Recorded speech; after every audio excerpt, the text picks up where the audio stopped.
welcome back. At this point, you probably should have finished my lesson on the 5 canons, and what I said in that lesson is that we're probably going to spend about the next 2 weeks or so going into each canon in detail. The 5 canons are a process to get you thinking through every step you need to take in crafting your speech. So we're going to start out with the first step here today, and that is invention. And like I said, invention mostly has to do with topic selection and brainstorming, early phases of research, coming up with your thesis statement, just kind of the beginning stages of working with ideas. So we're going to start off here with an activity. I usually do this activity face-to-face and compile all the answers. But what I want you to do is to take out a sheet of paper or start a Word document and divide it into 4 parts. And the 4 parts are listed below. It's things I know a lot about, things I want to learn more about, things that someone else and I might disagree about, and things that make me unique. So take a couple minutes here and try to come up with at least one thing in each category. I would say actually take 4 or 5 minutes and try to write as many of these down as you possibly can. So I'll give you a little bit of time to do that. I'm not going to give you the whole 5 minutes, but you can pause the video and do the activity as you see fit.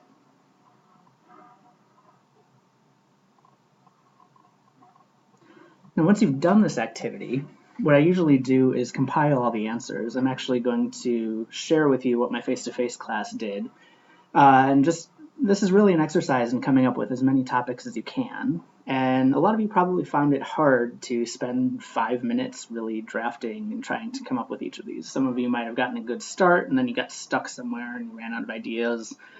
Some of you probably didn't have any ideas to start with, and then as you kept going, you picked it up. And there's a lot of ebb and flow when I do this face-to-face.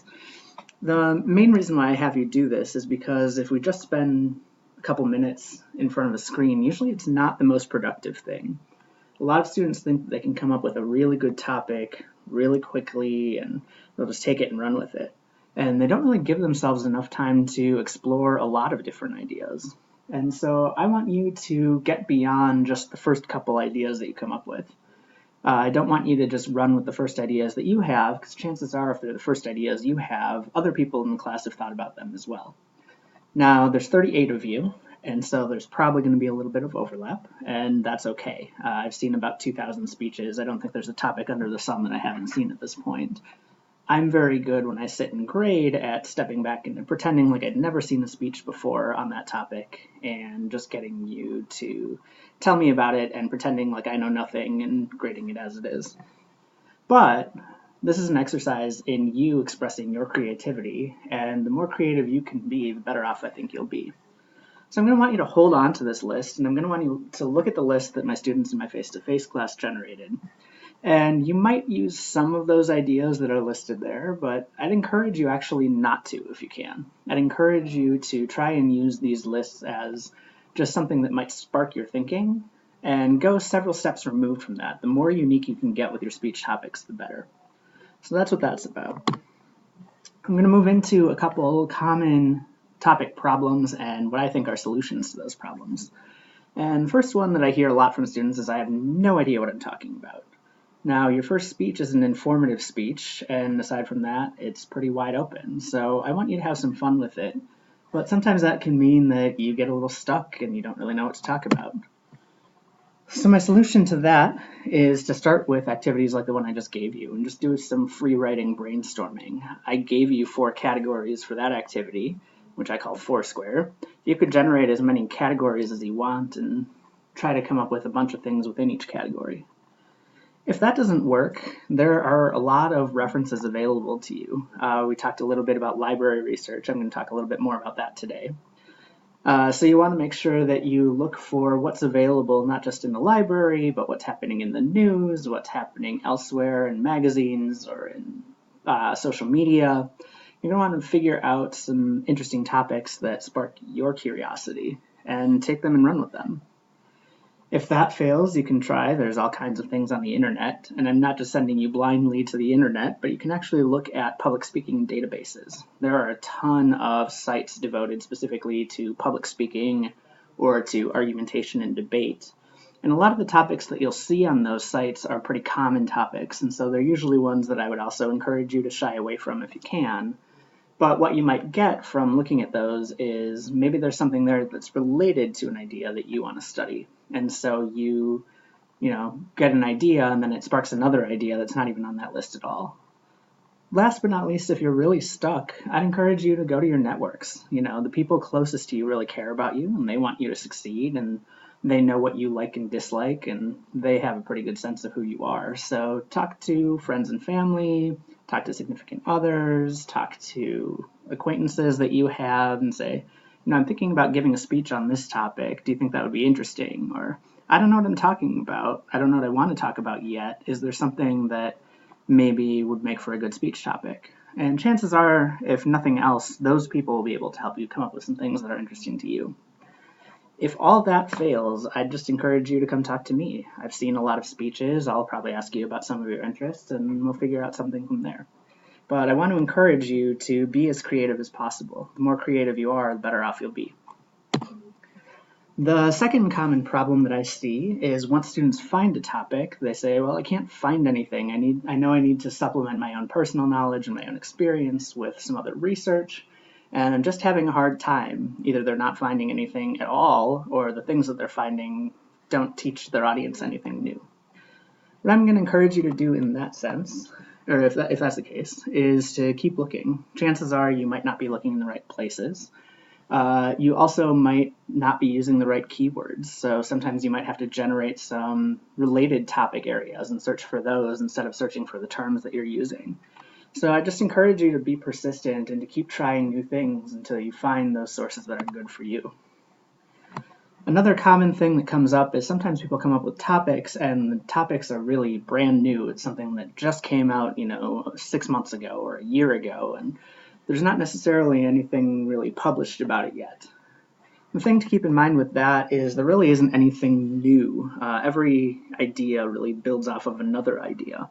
And so what you're talking about might be brand new in the field that you're talking about it in, but it's probably related to something else somebody has talked about elsewhere. And so this is another one of those times where you might have to do some digging and use some alternative terms to try and find some stuff. If you get really stuck in your research, I'm going to encourage you to contact a librarian, actually. We have some fantastic librarians here at UND. I happen to know the comm librarian, Sarah Kuhn, and she's wonderful. She's got some public speaking guides for you up on her website, and I'll try to put those on Blackboard for you as well. But if you get stuck, try to talk to somebody who knows what they're doing, like a librarian. And if they can't help you, or if you want to keep going after that, again, I encourage you to come talk to me and I'll see what I can do to help you, or go to people in your networks again. The third problem that I see a lot is students come up with a topic and it's really, really broad. And you only have about 4 to 6 minutes. That time frame is going to go by really quickly. And so you might not be able to talk about everything you want to talk about with a really broad topic. You're going to have to keep narrowing it down. So you start with something broad as a big topic and start looking for subtopics within that. Because again, 4 to 5, 6 minutes, it's going to go by really quickly. It's going to go by faster than you think. So a couple things to consider here are, what are you hoping to accomplish with your speech? This speech is an informative one, but your deliberations or your third speech at the end of the semester is going to be a persuasive speech. And thinking about what you hope to accomplish in your speech can help you think about how to construct it. If I'm interested in persuasion, I'm probably going to have to pull up some evidence. If I'm just informing, maybe I use more visual aids, or I have step-by-step instructions, or I have terms that I want to throw in. So that's going to help you narrow it down a little bit.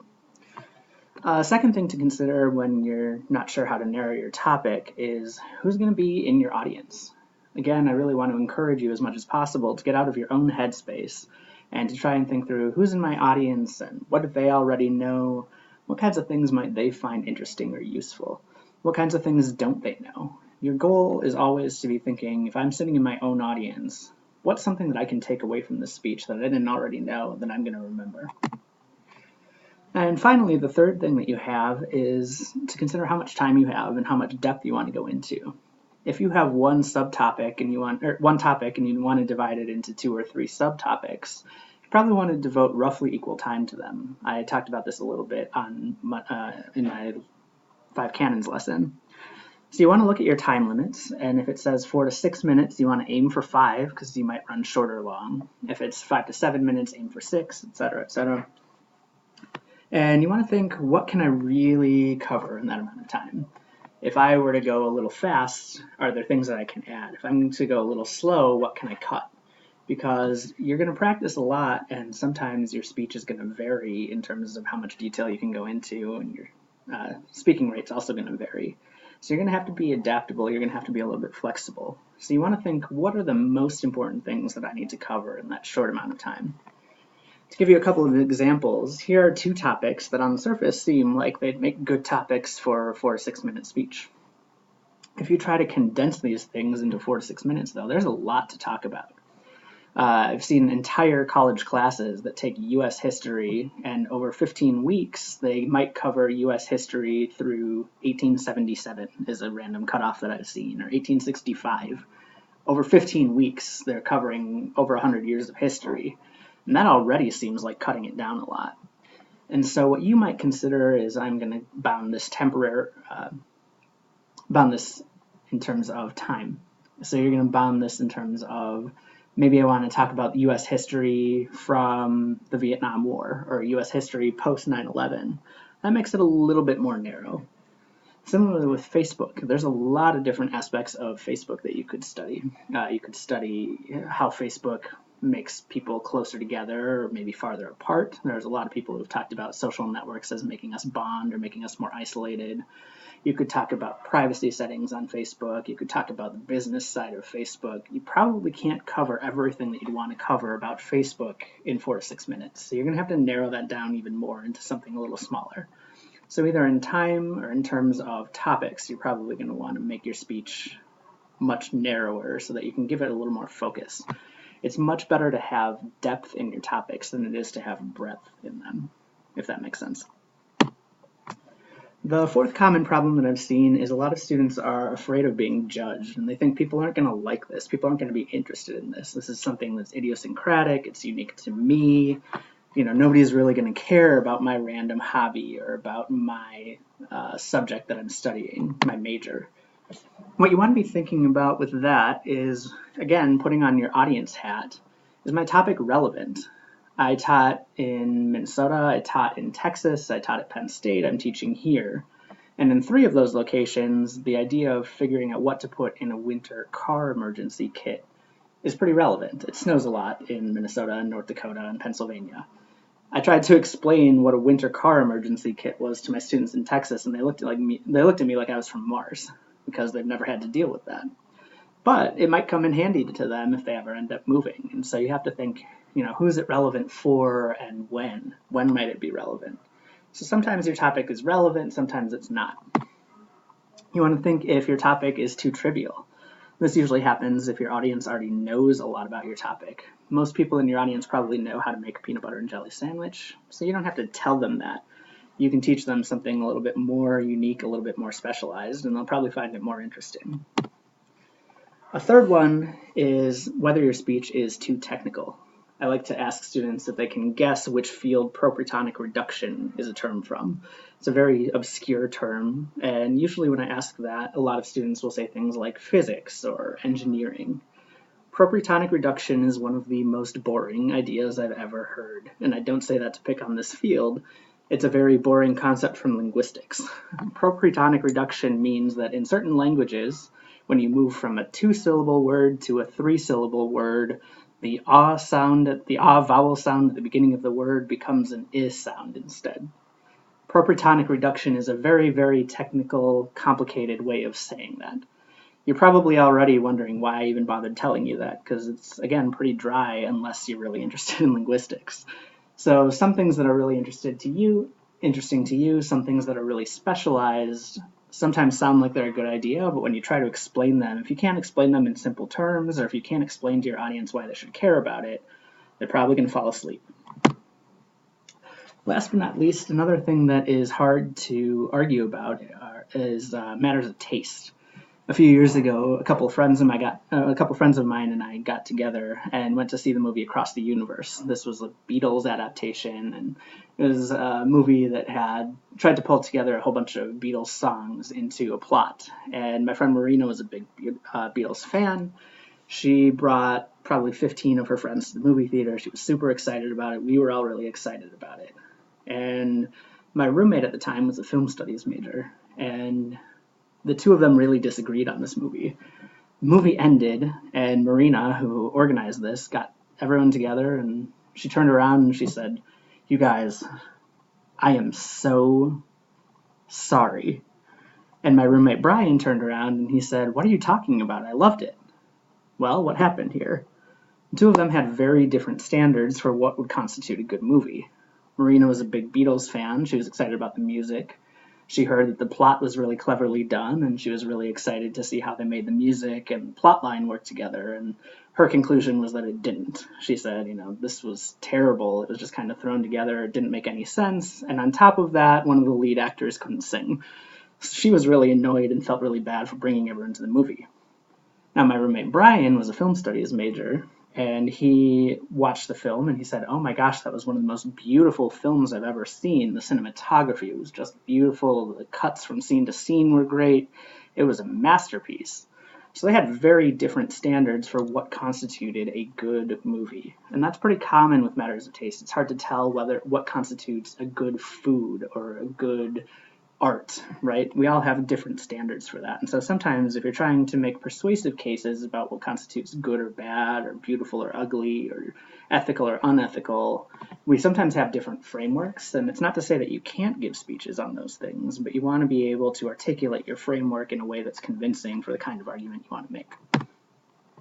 My best advice here is to ask around. I've seen a lot of students think that their topic was stupid or weird or confusing. And some of the speeches that were just the most bizarre were actually some of the most interesting ones that I've had. And so I'd encourage you to experiment, take some risks. I know that it's not always natural for us to take a lot of risks, but you can also take an informed risk by, testing out your topic. Ask a few friends in class, ask your friends and family members what they think, and maybe you try it out and you're surprised that it actually works pretty well. Last common problem that I have, a lot of students ask me, what happens if other people have the same topic that I have? And I already got into this a little bit. One possible solution to that is to try and write a topic memo. That is, if I were to talk about this topic, what's my purpose here? What's my thesis or tentative thesis that I would go with? What kinds of material would I bring in to support that? Why would members of my audience care about it? What am I hoping to accomplish in doing this speech? You could actually write that out, and part of that is so that I can see it and I can give you feedback on it, but a lot of it's really about the process for you. Having that kind of information can be really helpful for those moments when you get stuck and you're like, wait, why am I doing this again? Why am I saying this? Or how much do I want to say? Go back to that written document and say, oh yeah, my purpose was this, or my thesis was this, but my supporting material doesn't support it, so maybe I need to find new supporting material. Another thing that's good to have is a backup topic, or usually several backup topics. A lot of us like to go with the first 2 or 3 or 5 things that we come up with, and usually those first 2 or 3 or 5 things aren't very original or very creative. And so I want to encourage you to really just allow yourself that brainstorming time. A lot of people like to skip from invention to arrangement. They just choose a topic and run with it. I encourage you to actually slow that process down and give yourself opportunities to explore a whole bunch of different topics so that you can have other ideas in case you decide you don't want to go with the first one that you see. I've had a lot of students try to switch topics, and as long as they do it early enough in the process, it usually goes fine. I've also had a lot of students who wanted to switch topics a day or two before they're expected to give their speech, and that usually doesn't go so well. Because again, there are 5 canons and invention's only one of them. So you want to make sure that you're really satisfied with your topic before you keep going on to the other canons. I'm going to skip ahead a little bit here to what I call the Floyd list. I'm on a listserv of communication faculty from all over the country and actually people outside of the country.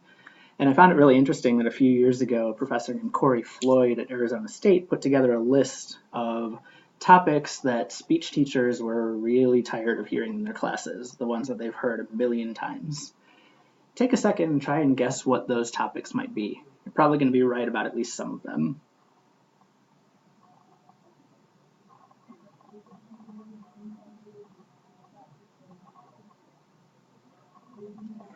I'll share the list with you.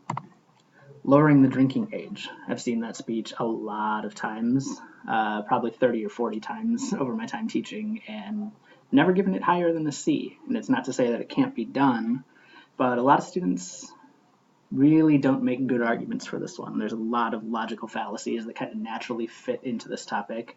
The other thing about it is most of the people in your audience probably either agree with it or have good reasons not to agree with it, or they've already thought through what they think about it, and you're probably not very likely to change their mind. People have been debating this one for a very long time, and once you leave college, it kind of leaves the scene, because once you are of drinking age, you kind of stop thinking about it.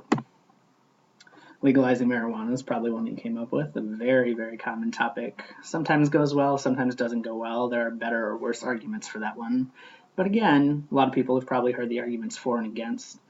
This one at least got a little bit more interesting a couple years ago when individual states like Colorado started passing laws that otherwise didn't exist. But when nobody was allowed to legally smoke marijuana in the United States, this one was kind of a difficult one. Abortion, we've all heard the arguments for and against. We can probably make up our own minds, and people get pretty set in their ways about this one. Drinking and driving, very common, very heart-wrenching, pathos-based topic, but one that a lot of us have heard before and can probably agree upon is not a good thing. You should exercise, pretty common as well. Texting and driving is the one on this list that I've seen more times than any other topic. It's a very common speech, and it's really frustrating because a lot of people know that intuitively that texting and driving is dangerous, and I've had students ask, how many of you text and drive? And a bunch of people raise their hands, and then they give their whole speech about texting and driving and why you shouldn't do it. And in Q&A sometimes I've had students raise their hand and said, okay, a lot of you said that you texted and drove, or you continue to text and drive. You just heard this speech. Now, how many of you are going to stop texting and driving? And maybe one or two hands go up, or maybe some hands go up. But if you ask the question as, now, how many of you are going to keep texting and driving? A lot of people will actually say, I know it's a bad thing, but it's not so bad that it's going to stop me from doing it. Recycling, another one. You should recycle. Capital punishment or the death penalty. You should wear a seatbelt. Don't smoke. Eat healthy. Donate your organs. These are all really common topics that public speaking instructors have heard time and again. And it's not to say that you can't do any of these speeches, but I'd encourage you to do them really well if you're going to do them. We're going to move in then from topic selection to actually doing your research. So now you've come up with your topic and you're pretty satisfied with it. And you have to figure out, okay, I have some things that I can say about it, but I'm probably not an expert in this yet. So maybe I can find some people who are more expert than I am, and maybe they have some good things to say about it. It's not always an easy process. You'll see here I have lots of different types of supporting material that you can find, and these are all available in a handout. You can see more about each of them. You want to see when you're using these different kinds of supporting materials what they're actually doing and how well you think they're accomplishing your purpose. A lot of instructors will say, you need an X number of sources in order to meet the minimum source requirements for giving a speech. And that's one way to get students to do research, but it's not really the best way to do that.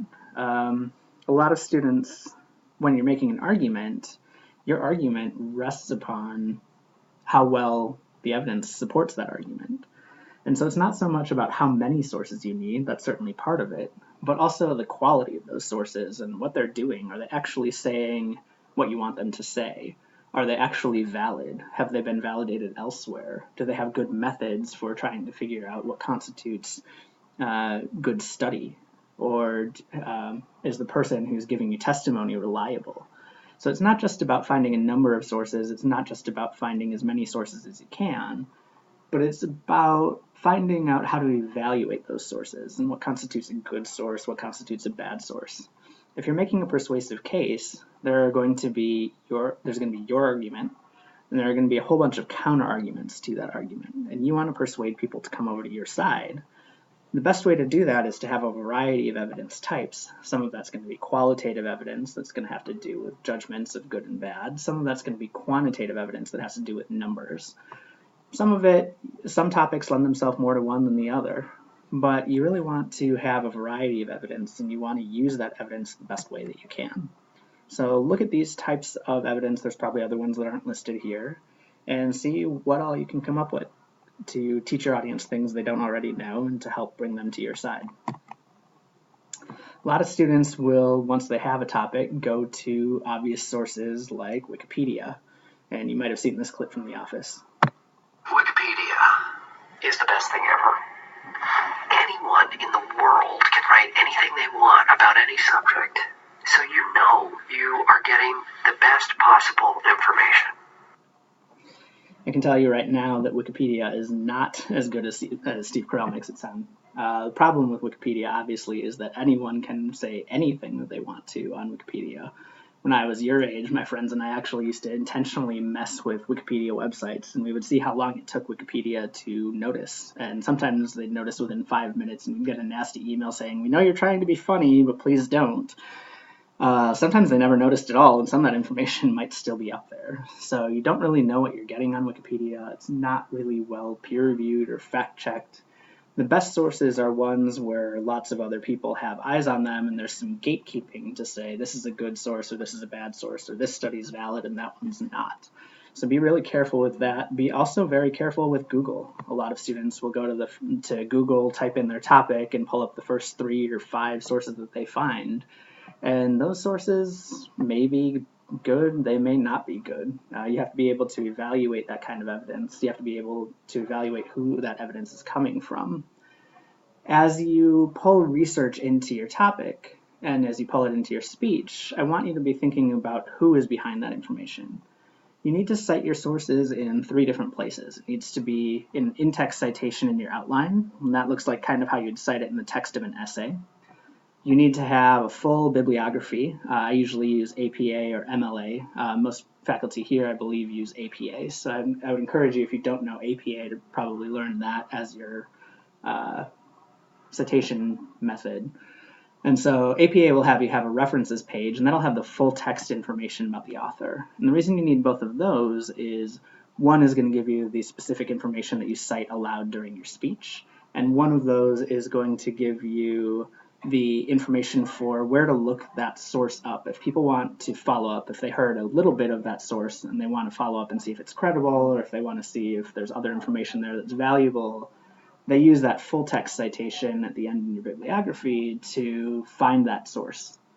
The third place you need to cite your sources is actually out loud in your speech. It doesn't do any good if you cite your source in your outline in your bibliography, but then you don't actually cite it in your speech. Your audience needs to know where that information is coming from, and the only way they're going to know that is if you tell them. So when I have students cite sources, usually I have them do 4 things. I have them list the author's name, and the author may be a person or that may be an organization. It doesn't really matter, but to list a person or organization's name. Second thing is that person or organization's credentials. That means who is this person or who is this organization, and what authority do they have to talk about this topic. You might cite a professor somewhere. You might cite a nonprofit organization. A lot of people are experts in one area, but they're not experts in another area. And there are a lot of people who look like experts who aren't experts. And people are going to evaluate your sources based on their ethos, based on their perceived credibility of how good that source is. So you're giving their name, you're giving their credentials, you're giving some version of the word says, like states or asserts or claims or argues, and then you're going to give the quotation or paraphrase. So again, that's the author's name, credentials, some version of says, and then their quotation or paraphrase. And every time you cite something that's not common knowledge, anytime that you find something that's surprising or specific, that's how you're going to cite it in your speech. All right, skipping ahead here. So you can probably think through what some appropriate and inappropriate sources are. I've listed some here. I've mentioned Wikipedia and Google and other search engines like that. Encyclopedias are another one, and dictionaries are ones that students like to pull in. So-and-so defines this term as, and then they go on. Or they find an article in an encyclopedia and they cite it, but that article is only a page long and doesn't contain anything that's surprising or specific. You really want to look for information that's new and information that is going to kind of shock your audience a little bit. Not in the sense of it doesn't seem credible, but in the sense of, I didn't know that. Okay, that's really interesting. That's the kind of information you're looking for to bring into your speeches. As for appropriate sources, there's probably some that aren't listed here, but the best source is probably to find scholarly journals. These are the academic kinds of journals. They almost resemble magazines, but they're journals that are published by people who usually have PhDs in the field. They're usually people who are actively researching. They know the newest stuff and the most important stuff in the field. And these are peer reviewed by other people, usually with PhDs or at least some kind of advanced degree or some kind of experience. Those journals are probably the best and newest information in a lot of those fields, and they are available through the library through databases. You might want to ask, if you're not sure, which journals are common in your field. So in communication, especially in rhetoric, which I study, a couple of common journals that people like to go to are the Quarterly Journal of Speech, Rhetoric Society Quarterly, Philosophy and Rhetoric, Rhetoric and Public Affairs. Those are common journals for what I study, and those are common journals that I want to publish in. And if I'm going to publish in those journals, I have to be pretty well prepared. A lot of those journals don't accept most of the things that come their way. They take maybe like 10% at most of the things that they get. So they have a lot of people reading these things and fact checking them and making sure they're good. And if you're not sure what those journals are or where to find them, talk to someone in your field or ask me, and I'll be happy to do that, or ask a librarian. You can do interviews if that's your thing. Those interviews should be with people who have some kind of expertise, whether that is that they've lived it or that they went to school for it or they just know better because they're a member of a particular group. Lots of books are available for you. Those books, some are better, some are worse, but you should learn how to evaluate what constitutes a good argument, and a lot of time that's going to depend on evidence and reasoning. So as you're looking for books, that's the kind of thing to look for. News sources can be okay. Some are better than others. A lot of them have a spin that leans right or leans left, and so you'll want to be aware of that if you're using news sources and if you're giving a speech on a current events issue. That's another thing to be mindful of with that.